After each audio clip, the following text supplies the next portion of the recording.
What does it take to survive the unsurvivable? When the sky itself turns against you, filled with the sleek, lethal shapes of enemy fighters, where do you find the will to fight on? This is not a story of a simple mission. This is the story of a trial by fire, a defining moment in the brutal air war over the Pacific. When every rule of survival said they should have fallen from the sky, they chose to rewrite them. It was the morning of June 16, 1943. Over the vast, blue expanse of the Solomon Sea, a lone, weary B-17F flying fortress, known by its fading serial number 41 to 2666, but carrying the ominous, painted nickname Lucy and more famous, Old 666 droned through a deceptively calm sky. Its crew, belonging to the 43rd Bombardment Group, 65th Bombardment Squadron, was not on a standard bombing run. They were on a desperate, solitary photographic reconnaissance mission thrust into the heart of Japanese aerial supremacy. Their target, the heavily defended enemy bases at Buka and Bonus off the coast of Bougainville. For pilot Captain J. Ziemer and his voluntarily assembled crew of 9, the sky was about to explode. To understand the sheer audacity of this mission, one must understand the aircraft and the men who called her home. Old 666 itself was a character. A hard-luck bomber considered a hangar queen, cannibalized for parts, often relegated to the back of the line. But Captain J. Ziemer Jr., a brash and supremely confident pilot, saw potential where others saw a relic. He personally selected the fortress and, crucially, handpicked a crew of specialists, mavericks and volunteers, who chafed at standard procedure. They were a band of outsiders, bound by immense skill and a fierce loyalty to their pilot and their patched-together plane. Their navigator was a quiet, intensely focused lieutenant from New Jersey named Joseph Joe Sarnosky. The co-pilot, Lieutenant John Johnny Abel, provided a steadying balance to Ziemer's aggression. But the key to their unique strength was in their modifications. Dissatisfied with the defensive firepower of the standard B-17, Ziemer and his men had taken matters into their own hands. They had installed not one, but 2 extra 50 caliber machine guns in the nose, giving Lieutenant Sarnosky, who would also serve as the Bombardier nose gunner on this flight, unprecedented forward firepower. They added cheek guns on the sides of the nose, and meticulously realigned every existing turret and waist gun for optimal, overlapping fields of fire. Old 666 was no longer just a bomber, it was a flying porcupine, a custom-built fortress designed for a fight. The strategic situation demanded such ingenuity. General George Kenney's 5th Air Force was preparing for Operation Cartwheel. The Allied advance to isolate the Japanese fortress of Rabaul. Detailed, up-to-date aerial photographs of Buka and Bonus were urgently needed to plan the coming assaults. It was a high-risk, high-priority mission. Conventional wisdom dictated a high altitude, fast dash, but photography required straight, level flight at lower altitudes, turning the bomber into a predictable, slow-moving target. Ziemer and his crew, known for their photographic expertise, volunteered. They knew the danger. They accepted it. At 0700 hours, Old 666 departed from Port Moresby, New Guinea, its 4 Wright Cyclone engines pushing it toward hostile shores. The atmosphere in the aircraft was one of focused tension. Each man was a veteran. Each knew the lethal reputation of the Japanese fighter bases they were approaching.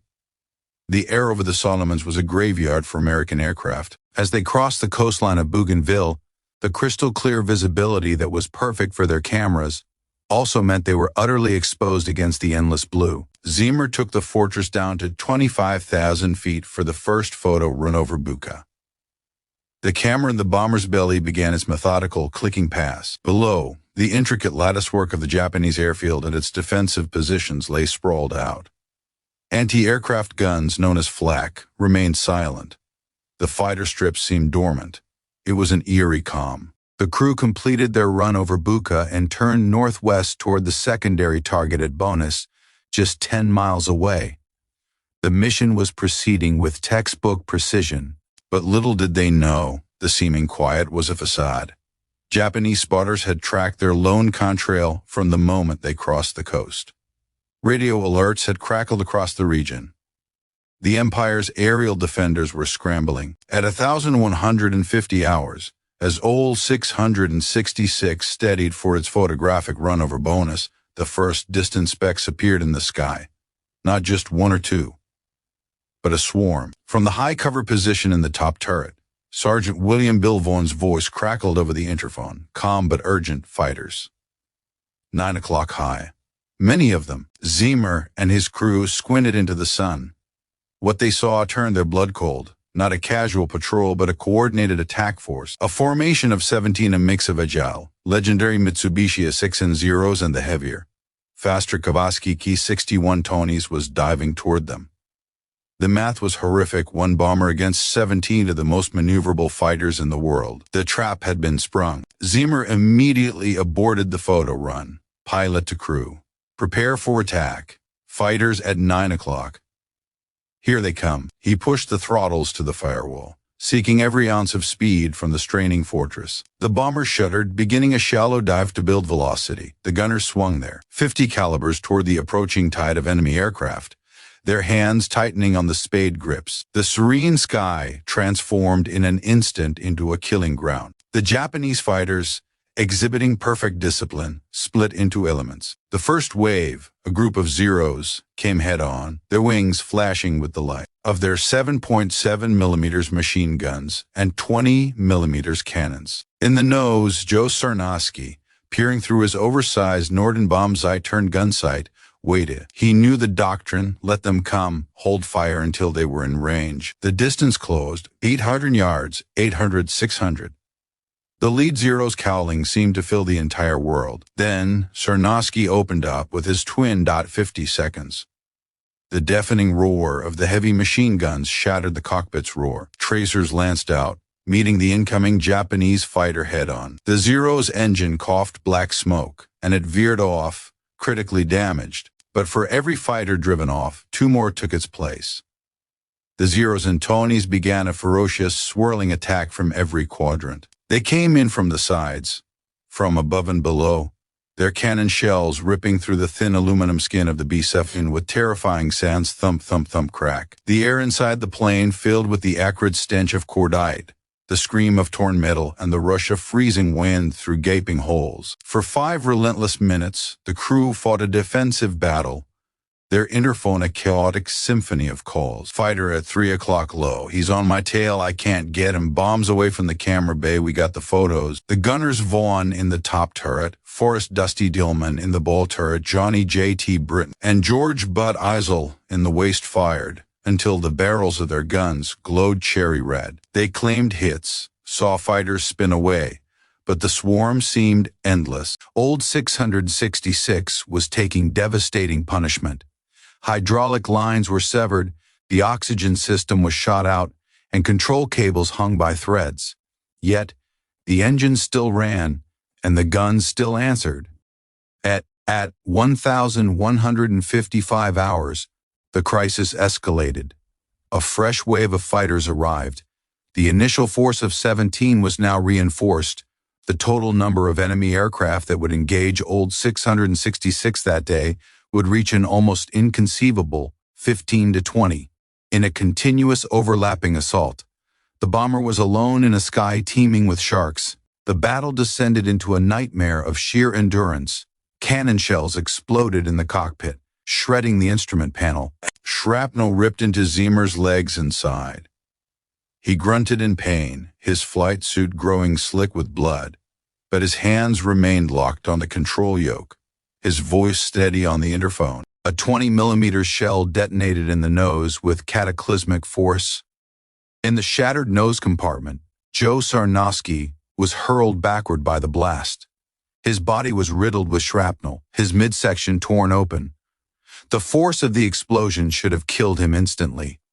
Yet, as the smoking wreckage of the nose plexiglass swirled around him, Sarnowski, driven by a superhuman will, dragged himself back to his guns. A Zero was lining up for another killing pass. With blood pooling at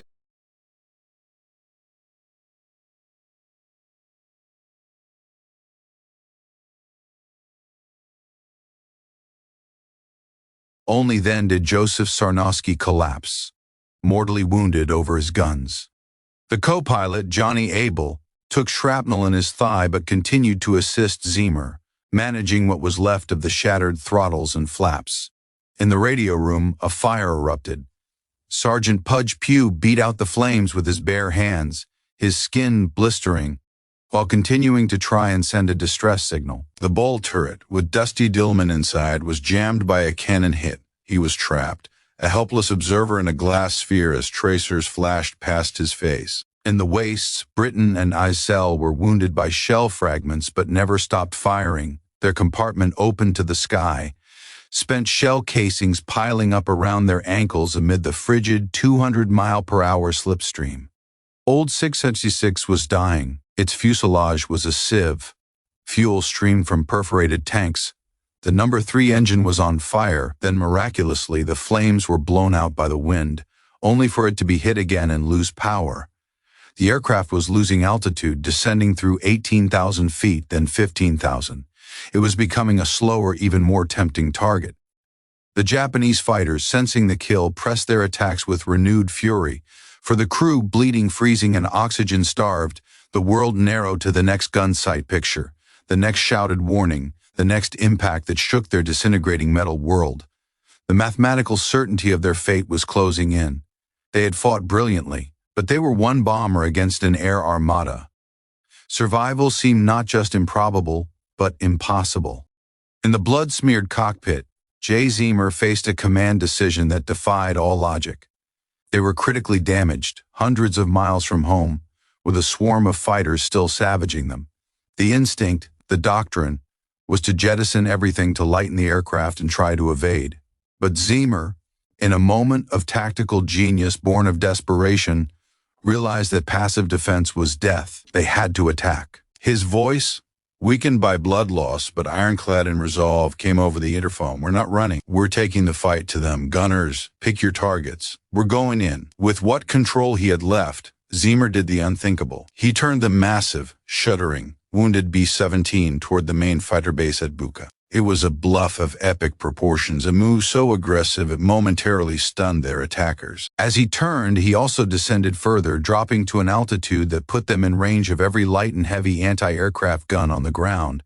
But Zemer calculated that the ground fire would be just as dangerous to the swirling Japanese fighters as it was to them. He was turning the entire enemy defensive zone into his own chaotic airspace. The Japanese pilots, expecting a fleeing, dying bomber, were suddenly confronted with a lumbering beast turning into their attacks, its remaining guns still spitting fury. The tight, coordinated patterns of the fighters broke as they were forced to veer away from their own ground fire and the fortress's unwavering guns. The gunners of Old 666, inspired by their pilot's sheer audacity, fought with a renewed, desperate fury. Tracers crisscrossed in a mad web. A Tony caught in a crossfire between the top turret and a waist gun disintegrated. Another Zero, pursuing too closely, flew into a hail of flak from its own batteries and spiraled down. For 20 more agonizing minutes, this aerial odyssey of violence continued. Zemer, flying mostly by instinct and raw strength, weaved the mortally wounded bomber through the storm of steel.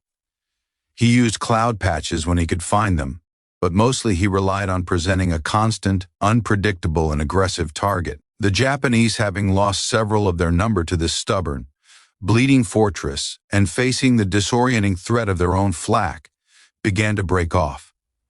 One by one, the fighters peeled away, low on fuel and ammunition, their mission of destruction unexpectedly costly. At last, the sky around Old 666 was empty.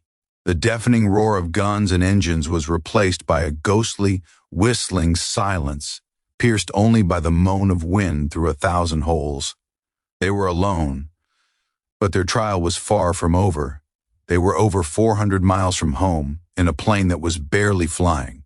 Zemer, lapsing in and out of consciousness from blood loss, delegated control to the wounded but determined Johnny Abel, navigating with a damaged compass and maps, stained with Czernosky's blood. The crew began the long, agonizing journey back to base. They flew at wave-top level, praying to avoid any further patrols, every minute a gift bought with courage and sacrifice. At 1,405 hours, after a flight that defied every expectation, The skeletal remains of B-17 F-41 to 2,666, Old 666, appeared over the Owen Stanley Mountains. Its landing gear, damaged and on a backup system, groaned into place. It touched down at Port Moresby's 7-mile airstrip, not with a graceful roll, but with a final, shuddering collapse. The aircraft that came to a stop was no longer an airplane. It was a relic of a battle, a testament to sheer will. Crews who rushed to the scene counted over 180 bullet holes, 19 cannon shell impacts, and multiple shrapnel gashes from near-miss flak. It was a miracle it held together. The human cost was severe. Navigator and bombardier Lieutenant Joseph R. Sarnosky was dead at his post. Every other member of the 9-man crew was wounded, some critically. Captain J. Zemer, who had flown the final hour of the mission while drifting in and out of consciousness from loss of blood, was pulled from the cockpit. He would require months of surgery and rehabilitation, but they had succeeded. The photographic magazines recovered from the shattered camera bay contained the vital, crystal-clear imagery intelligence needed for the upcoming invasions. The mission was a strategic triumph. The nation recognized the unparalleled nature of their stand.